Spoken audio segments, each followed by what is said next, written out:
Look, firstly, like everyone, it's deeply depressing. We are back in this situation. I suppose the question is, can we turn the ship around at this point, or are we looking inevitably at further restrictions? Look, we know lockdowns are not the answer. Like, I don't think we can't keep going back to lockdowns.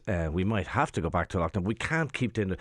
We need to find a way to live with this horrible bloody disease that is going to be with us, it would seem, for the next number of years. And I think we need to find some kind of middle ground between lockdown and what we probably have seen, if we're all being honest, over the last 2 months. And it was entirely understandable that we all let our guard down. We all had the vaccines and we thought that gave us kind of sort of magic immunity. Unfortunately, it didn't. And it was understandable after 18 months we did kind of go a little bit mad. So I think we need to find some kind of middle ground. And look, I'm going to be probably killed for saying this by the listeners, but I don't think we can, and the points you've been making are absolutely right about NPHET and the government and more needing to be done in various areas like antigen testing and so on. That's absolutely right. I don't disagree with any of that. But I also think we can't always look to NPHET and the government to solve this, that it probably is up to us in some way to find that middle ground and to act responsibility. And that means not locking ourselves down, not locking ourselves away, but making smart decisions. I will go there, I will meet X number of friends, but I won't meet Y number of friends.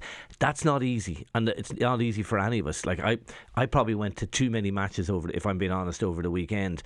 And maybe we just need to start picking and choosing things.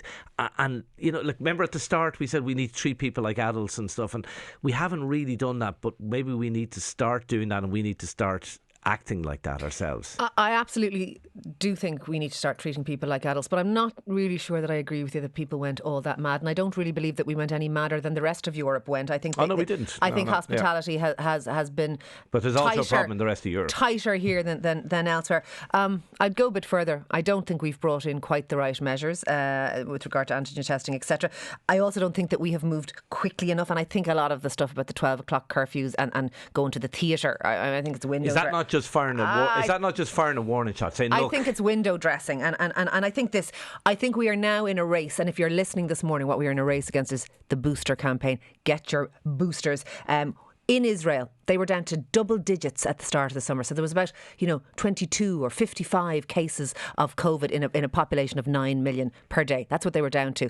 By September, they were on 11,000 cases per day. Okay? That's not far off where we are now, proportionally, if you like. But now they are back down into a couple of hundred a day, and that is the booster campaign. The third shot, not only is it brings you back up to where you were at the second shot. We never made it that low, though. Sure we didn't. That's it, which is worrying. At different points we did get down to a couple of hundred cases, maybe 300 odd. But this is it. The third shot not only brings you back to where the second shot had you, it brings you beyond where the second shot had you. I think Leo Varadkar is right, actually. I think this is a 3-shot vaccine. I hope so. I don't think they're really good. Because we were told it was a 2-shot vaccine. Well, it could be a ago. 4 or 5. I mean, tetanus is a 5-shot vaccine. Okay, so it's not that unusual. All I'm saying is we are now in a race with the boosters, and everything else is window dressing. Get yourself to a vaccine centre. That's what we need to do.